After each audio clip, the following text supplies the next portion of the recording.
नमस्कार साथियों, स्वागत है आपका एचपी स्टडी क्लब पर। मैं हरिओम सिंह स्वागत करता हूं आपके अपने YouTube channel HP study club पर। चलिए, तो आज मैं आपका साइंस का अगला टॉपिक कराता हूं। जो हमारा टॉपिक है वो दाब है। तो ये हमारा एचपी स्टडी क्लब नामक चैनल है, इसको सब्सक्राइब कर लीजिएगा। दाब को इंग्लिश में प्रेशर कहते हैं। इसकी परिभाषा क्या है? एकांक क्षेत्रफल पर कार्य करने वाले बल को दाब कहते हैं। दाब बराबर होता है बल बट्टे क्षेत्रफल। इंग्लिश में प्रेशर बराबर फोर्स अपॉन एरिया। इसका ऐसे मात्रक निकालेंगे तो फोर्स का ऐसे मात्रक होता है न्यूटन और एरिया का ऐसे मात्रक होता है मीटर स्क्वायर। तो इसका ऐसे मात्रक न्यूटन प्रति मीटर स्क्वायर होता है। इसी को हम पास्कल कहते हैं। क्या कहते हैं इसको? पास्कल। क्योंकि इसकी खोज पास्कल नामक वैज्ञानिक ने की थी, इसलिए हमें न्यूटन प्रति मीटर स्क्वायर को पास्कल कहा जाता है। अगला है क्षेत्रफल बढ़ने पर दाब घटता है और क्षेत्रफल घटने पर दाब बढ़ता है। देखिए, इनको समझिए। जैसे ये एरिया है, अभी हमने माना जैसे किसी वस्तु का फोर्स है 50 न्यूटन का और उस पर एरिया लग रहा है 1 मीटर स्क्वायर पे। ये जो फोर्स है 50 न्यूटन का वो लग रहा है, तो हमारा प्रेशर कितना हो जाएगा? 50 बट्टे बराबर 50 न्यूटन प्रति मीटर स्क्वायर। अभी हमने क्या किया, यहाँ पे प्रेशर तो हमारा, फोर्स तो हमारा वही है 50 ही रहा, लेकिन हमने एरिया क्या किया? बढ़ा दिया। एरिया बढ़ा दिया तो हो गया। तो 2 का भाग 50 का नहीं है तो ये 25 न्यूटन प्रति मीटर स्क्वायर हुआ। मतलब हमने जैसे ही क्षेत्रफल बढ़ाया वैसे ही दाब हमारा 25 न्यूटन प्रति मीटर स्क्वायर हो गया। मतलब दाब हमारा 50 से 25 हुआ है, दाब हमारा कम हो गया। इसलिए क्षेत्रफल बढ़ने पर दाब घटता है और क्षेत्रफल घटने पर दाब बढ़ जाता है। इसी पर आधारित एक क्वेश्चन जो मध्य प्रदेश जेल पुलिस और फॉरेस्ट गार्ड का पेपर था, उसमें आया था कि अगर हमें कीचड़ नहीं, दलदल में से अगर बाहर निकलना है तो हम कैसे बाहर निकल सकते हैं? तो दलदल में से हमें बाहर निकलने के लिए अपन लेट के उसमें से निकल सकते हैं। क्योंकि दलदल में क्या होता है कि जैसे हम अपने पैरों पे खड़े होते हैं तो पैरों के खड़े होने की वजह से हमारा एरिया है वो एरिया घट जाता है। एरिया घटने पे क्या होगा? दाब ज़्यादा लगेगा, तो हम अंदर की ओर धंसते हुए जाएंगे। इसलिए जब हम लेट जाते हैं तो लेटने से क्या होता है कि हमारा जो दाब है वो बहुत सारी जगह पे बढ़ जाता है। मतलब जो दाब है वो ज़्यादा क्षेत्रफल पे हो जाएगा। ज़्यादा क्षेत्रफल होने की वजह से वहाँ पे बल कम लगेगा और हम आसानी से दलदल से बाहर निकल सकते हैं। एक और क्वेश्चन आता है कि अगर हम अपने शरीर का सबसे ज़्यादा बल प्रेशर कब लगाते हैं? तो जब हम अपने पैर के अंगूठों पर अगर खड़े हो जाते हैं तो हमारे शरीर पर सबसे ज़्यादा बल लगता है। जमीन पर सबसे ज़्यादा बल हमारा जब हम पैर के अंगूठों पर खड़े हो जाएंगे तब लगेगा। इसी प्रकार से जैसे आप समझिए, जैसे एक पानी का नल है, लीजम बोल सकते हो, इससे पानी निकल रहा है। तो अगर इसका व्यास ये अगर कम है तो पानी का प्रेशर ज्यादा होगा,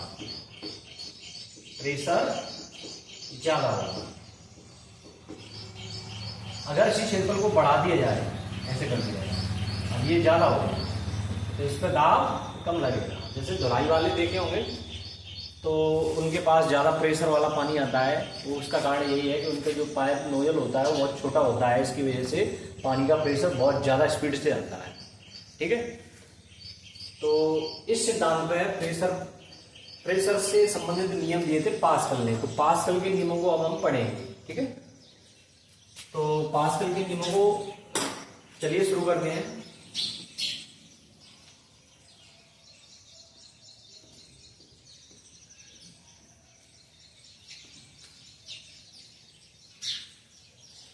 पास्कल का नियम, पास्कल का नियम कहता है कि अगर किसी द्रव पर दाब डाला जाए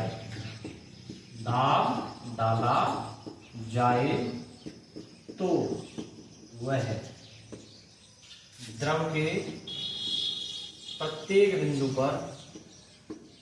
के प्रत्येक बिंदु पर चारों दिशाओं में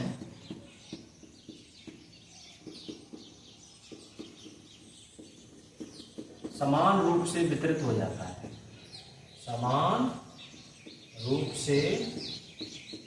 वितरित हो जाता है।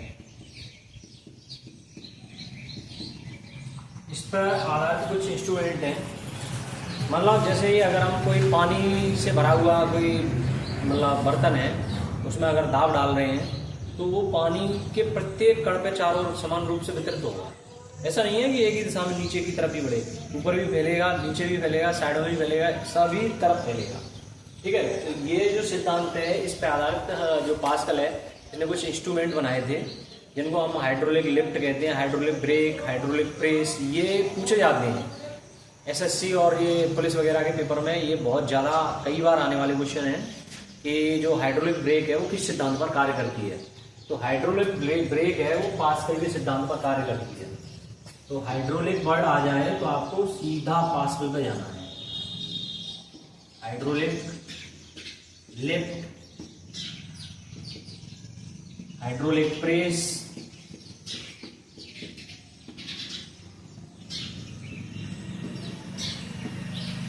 Hydraulic brake.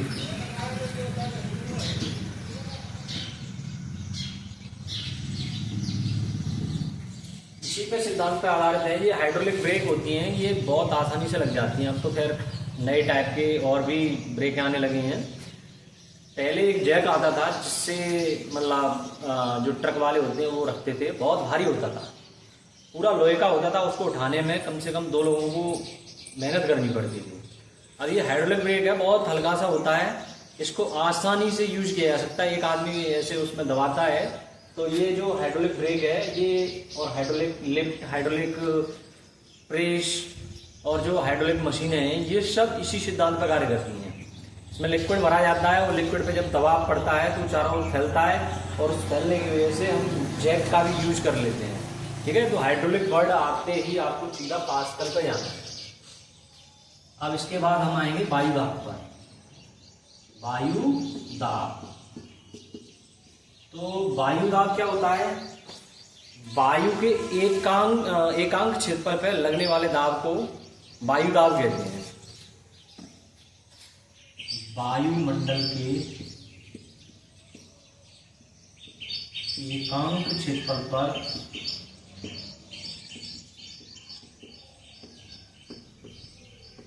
लगने वाला दाब या लगने वाला बल वायुदाब कहलाता है। वायुदाब कहलाता है। अभी वायुदाब को मापते हम एक बैरोमीटर यंत्र आता है उसके द्वारा। बैरोमीटर में क्या होता है? बैरोमीटर में पारा भरा होता है।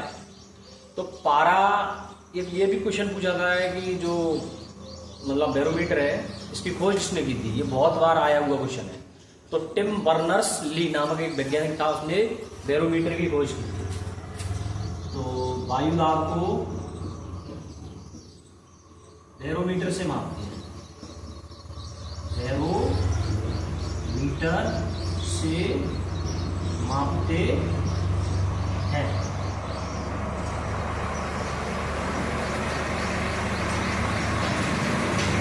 बैरोमीटर जो होता है ना, उसमें पारा भरा होता है। ये भी पूछा जाता है कि बैरोमीटर में क्या भरा होता है? तो बैरोमीटर में पारा भरा होता है।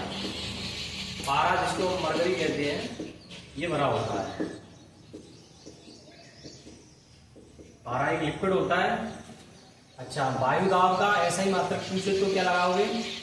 वायुदाब का ऐसा ही मात्रक बार होता है। वायुदाब का ऐसा ही मात्रक बार होता है। बार होता है मतलब एक बार बराबर 10⁻6 न्यूटन प्रति मीटर स्क्वायर होता है।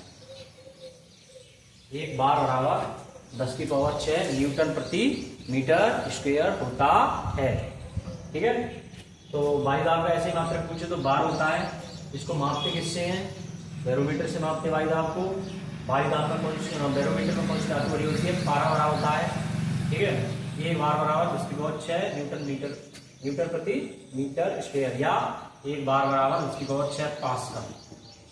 10⁶ पास्कल, क्योंकि 1 न्यूटन मीटर स्क्वायर को आप कहेंगे पास्कल। ठीक है।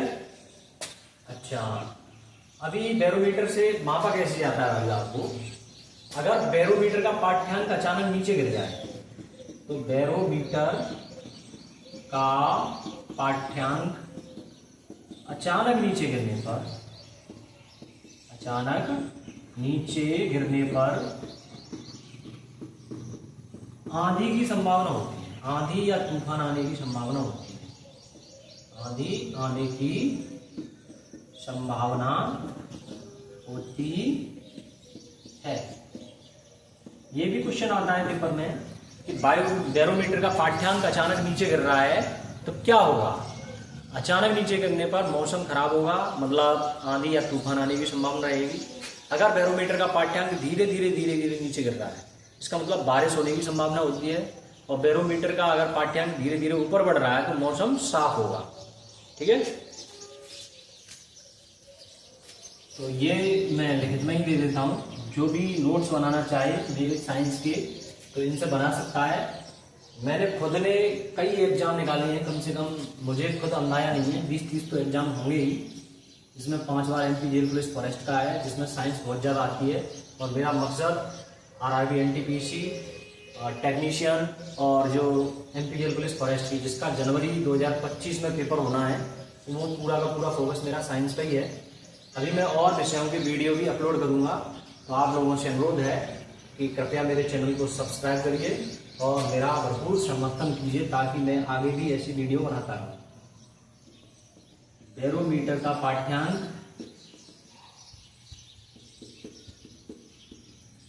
धीरे धीरे नीचे गिरने पर, धीरे धीरे नीचे गिरने पर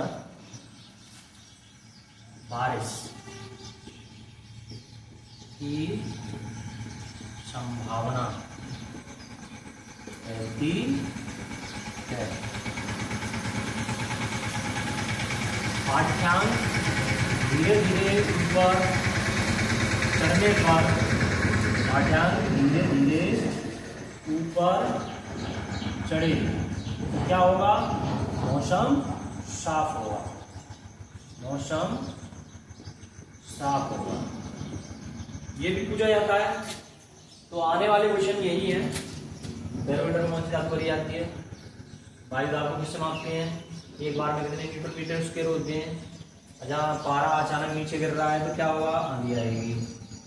पारा धीरे धीरे नीचे गिर रहा है, बारिश होगी। धीरे धीरे ऊपर चढ़ रहा है, मौसम साफ होगा। ये क्वेश्चन और आता है बैरोमीटर की कोई नहीं।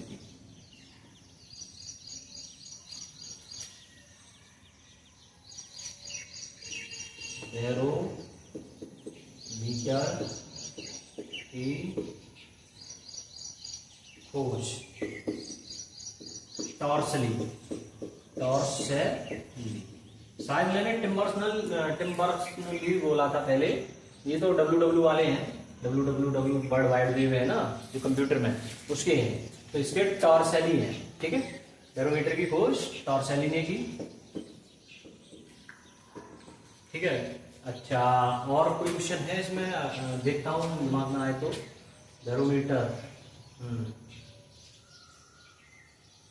ठीक है। तो यही है जो बैरोमीटर से संबंधित क्वेश्चन है। और वायु दाब है। हाँ, एक चीज और है, जो वायु दाब है उसको 76 mmHg पारे के घनत्व पे मापा जाता है। ये पूछा जाता है, कई किताबों में है नहीं तो ये मैं दिखा देता हूँ। वायु दाब 76 मिलीमीटर पारे के घनत्व पर मापा जाता है।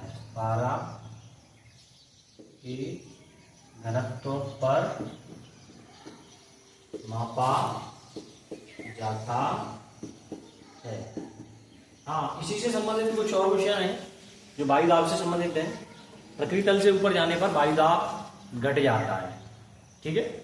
इससे क्या होता है? वायु दाब घटने पर कोई भी द्रव है उसका क्वथनांक घट जाएगा। क्वथनांक घटेगा तो वो जल्दी उबलेगा नहीं, इसलिए पहाड़ों पर खाना बनाने में कठिनाई होती है। ये क्वेश्चन आता है कि पहाड़ों पर खाना बनाने में कठिनाई क्यों होती है? तो पहाड़ों पर खाना बनाने में कठिनाई इसलिए होती है क्योंकि पहाड़ों पर वायु दाब कम होता है। वायु दाब कम होने पे क्या होता है, वायु दाब कम होने पर उनका जो क्वथनांक है वो घट जाता है। क्वथनांक मतलब बॉइलिंग पॉइंट। बॉइलिंग पॉइंट कम होने पे क्या होगा, कोई भी चीज़ आसानी से नहीं उबलेगी, उसको उबलने में टाइम लगेगा। तो जब उबलने में टाइम लगेगा तो खाना बनाने में कठिनाई होगी। इसी के अलावा एक क्वेश्चन आता है, जो मतलब वायुयान में बैठा कोई यात्री है, उसके फाउंटेन पेन से स्याही क्यों रिस जाती है। तो विमानों में क्या होता है कि वो ऊंचाई पे उड़ते हैं, जिससे वायु दाब कम हो जाता है। और वायु दाब कम होने पे क्या होता है कि जो विमान में बैठा यात्री है उसके पेन से जो स्याही है वो वायु उससे बाहर निकल आती है। ठीक है, तो ये भी क्वेश्चन इंपोर्टेंट है। अच्छा, एक चीज और है, इनको मैं लिखित में ही दे देता हूं ताकि आप लोगों को आसानी से नोट्स बनाए जा सकें। ठीक है,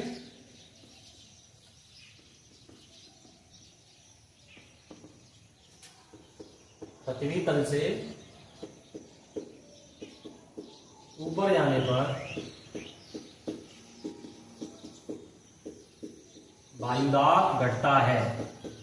वायु दाब घटता है।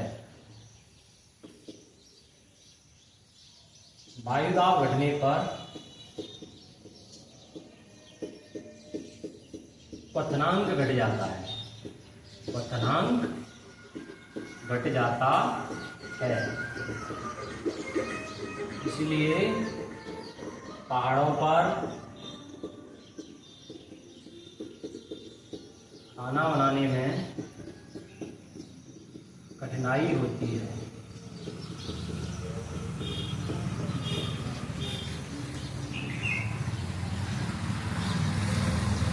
वायु दाब कम होने से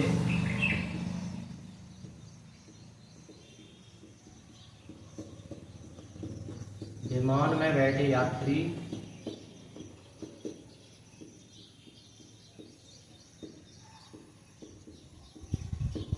के फाउंटेन पेन से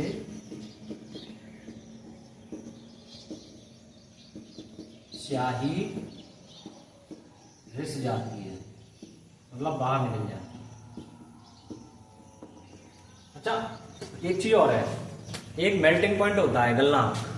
तो गलनांक से संबंधित चीजें क्या होती हैं, जैसे बर्फ है, तो बर्फ पे अगर नमक या बुरादा वगैरह डाल दो तो बर्फ कम गलती है। तो इसका कारण क्या है, तो कुछ पदार्थ, दो टाइप के पदार्थ वैसे दो टाइप के होते हैं जो दाब पे अलग अलग रिएक्शन करते हैं। पहले पदार्थ तो वो होते हैं जो दाब बढ़ाने पर उनका, जैसे गर्म करने पर उनका आयतन क्या होता है, फैलता है। गर्म करेंगे जैसे मोम को और घी को, तो मोम घी गर्म करने पे फैलते हैं। तो उनका जैसे एक डिब्बे में भरे हुए हैं, उनको अगर गर्म कर दिया जाए तो भरा हुआ डिब्बा है तो हो सकता है कि वो डब्बे से बाहर निकल जाए, तो उनका आयतन बढ़ गया। अब आयतन बढ़ रहा है, ऐसे पदार्थों को गर्म करोगे तो क्या होगा, गर्म करोगे तो उनका आयतन बढ़ जाएगा। आयतन बढ़ेगा, अब इन पर दाब डाला जाए तो क्या होगा, तो दाब ज़्यादा डालने पर ये पदार्थ ज़्यादा गलते हैं, पिघलते हैं। अब अगर जैसे थोड़ा सा घी है किसी डब्बे में, उसका ढक्कन बंद करके आप गर्म करोगे तो उसमें प्रेशर ज़्यादा बन जाएगा और वो आसानी से जल्दी कम टेम्परेचर पे पिघल जाएगा। जैसे मोम है, घी है, ये गर्म करने पे पिघलते हैं, इनका आयतन बढ़ जाता है। तो इनका अगर गलनांक बढ़ाया जाए, इनको मतलब इनको दाब ज़्यादा किया जाए तो इनका गलनांक बढ़ जाता है, ये ज़्यादा मेल्ट होते हैं। और दूसरी चीज़ वहीं जैसे एक पदार्थ ऐसे होते हैं गर्म करने पर इनका आयतन घटता है, जैसे बर्फ़। बर्फ़ को गर्म करेंगे तो हो सकता है कि बर्फ़ वैसे ज़्यादा दिखे, गर्म करने पर वो कम पानी दिखे उसमें, ऐसा होता है। तो गर्म करने पर जिनका आयतन घटता है तो दाब बढ़ाने पर उनका गलनांक भी घटता है। अब बर्फ़ की छिल्लियाँ हैं, उनको तराजू पर रख देते हैं तो क्या होता है, उनका दाब घट जाता, दाब बढ़ जाता है उन पर। दाब बढ़ेगा तो कम पिघलेंगी। ऐसे भूसे या बुरादा या कोई बोलते हैं बोरी वगैरह डाल देते हैं तो उससे दाब बढ़ जाता है, या शुद्धि मिलाने पे भी बढ़ जाता है। तो इनका गलनांक फिर घट जाएगा, गलनांक घटेगा तो ये कम पिघलेंगे। इसीलिए आइसक्रीम बनाते टाइम पे आइसक्रीम में नमक का उपयोग किया जाता है। ठीक है, तो ये भी इम्पोर्टेंट पॉइंट है। चलिए इनको भी लिख लेते हैं। गर्म करने पर जिन पदार्थों का आयतन बढ़ता है, इन पदार्थों का आयतन बढ़ जाता है।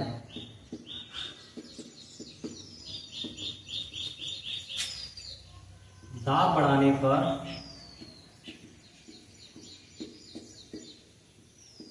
उनका गलनांक बढ़ जाता है। दाब बढ़ाने पर उनका गलनांक भी बढ़ जाता है, जैसे मोम और घी।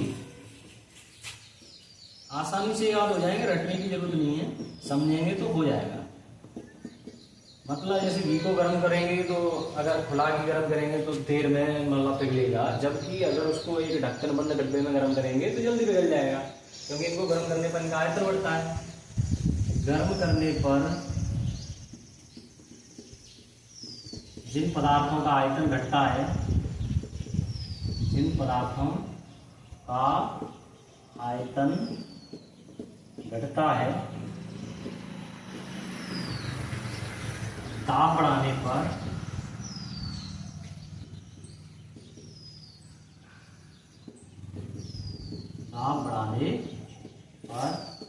उनका गलनांक भी घट जाता है। गलनांक भी घट जाता है।